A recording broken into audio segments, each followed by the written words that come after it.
So I just finished The Great Bridge by David McCullough, and holy crap, this was such a fascinating book. You guys, it's about the building of the Brooklyn Bridge, and I literally picked it up. I went to the library and I saw it on like the boutique shelf, so it was $1, and I was like, oh, it's a David McCullough book for $1. Like, how bad could it be? You know, it's like I'll read it, and hopefully it's kind of interesting. It was absolutely fascinating. Like, I was blown away the whole time. The story, the corruption, the trials and travails that people had to go through for this, and the freaking engineering. Like, one of the things that always stuck in my head was, I was like, how did they build bridges like back in the day? Like, I have no idea how they did this.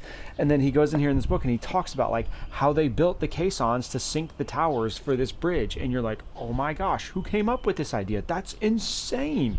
That's so freaking cool. So if you need a good history book, holy crap, I cannot recommend this one enough. It was so fascinating. And one of the things that I love to do for a history book like this, where it's like, it's not like a self-help book or something, you know, like there's not like direct lessons that it's like trying to teach, but I love to try to like, when I'm done with it, I love to try to come up with the lessons and put to words the underlying lessons that are part of that story in there. And so with this one, it was so interesting to me, of like a couple of the ones that I had written down this morning that I wanted to talk about for here was just one is just this idea that everybody has a freaking opinion, right? Like, the whole time that they're building this bridge, he talks about the clippings from the newspapers, and it's like there was the newspapers that were for it and the newspapers that were against it, and like the whole time everybody just has their freaking opinion about everything the whole time. And Roebling, the guy who was the chief engineer of the bridge the whole time, just did this amazing job of just doing his work. Like, who cares? Like, it doesn't matter whether you're for it, whether you're against it. Like, it doesn't matter. I'm just here to do the work. I'm here to build the bridge. I'm here to make sure it's safe. I'm here to do like what I need to do. And man, it was just so incredible. Just like, dude, nothing ever changes. Everybody who's not doing the work has all their freaking opinions. And if you let them get to you, then you'll stop doing the work that you need to do. So just ignore all the people's opinions and just focus on doing the work that you need to do. And when you're doing that work, this idea of like, this bridge, 50 years after it was first built, they went through and did this whole, look over it and make sure it's all good. And it was like, it needs a new coat of paint. Like, that's it. That's the only thing, And it's this idea of like this, in this time when guys were building these things, they were building things with the idea of like, we want this bridge to last for 100 years. We want this bridge to last for 200 years. We want this bridge to last for all time, And it's such a different mindset from how we work nowadays, of just like, oh, I just want to bust something out. I just want to like, whatever, and I don't care. And I'm not thinking further down. And it reminded me of the guys from Taylor Guitar. They talk about planting some of these trees for guitars, that these trees take 100 years to mature. So they're like planting all these trees and they're never going to see the result of them, but trying to think about the work that you do in this longer view. So that was one of the lessons that I wrote down, was this like, build something that will last for 100 years. Like, think further down the line than just you, than just your life, than just your immediate, the next year, like and if you can change your perspective on that, you can build something that is so much better and that lasts so much more and that has so much more impact on the world. And then the last one that I wanted to talk about in this video is just stop worrying about who gets the credit. It's so fascinating because Roebling, the guy that was the chief engineer, his father is actually the guy that designed the bridge at first. And then his father got sick and he died during the process. And then his son finished it out. And he was like the one that actually did all the work. Like, they had barely even started by the time the father died.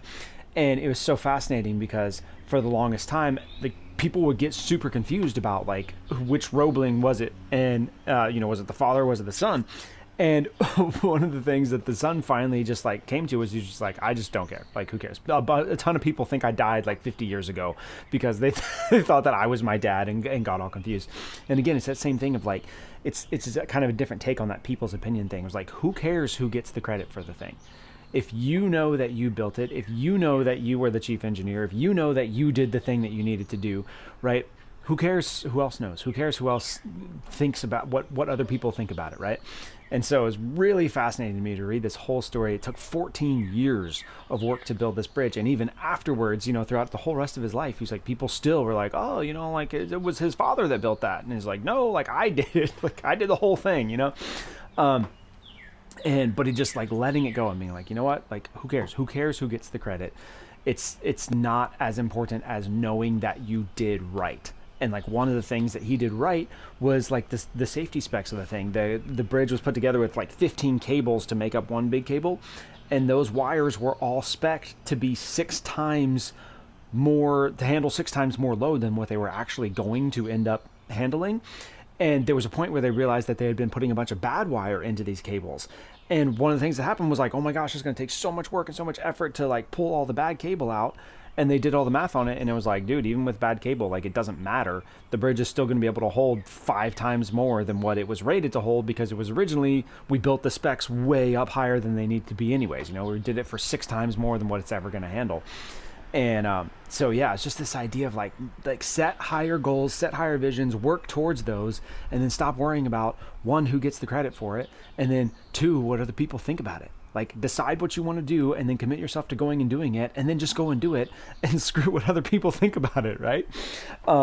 So yeah, it just, man, it stuck out to me so much. This story is absolutely fascinating. Highly, highly recommend this book.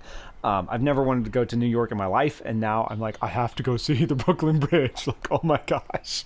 And so my wife is super happy because she's like, yay, we can go to New York now. And I'm like, I just want to go for like 30 minutes. That's it. I want to see the bridge. I want to walk across the bridge, and then I want to be done. That's all I care about. But, you know, probably it's going to be a longer trip than that. But yeah, Great Bridge, David McCullough, super, super good book. Definitely check it out. Highly recommend.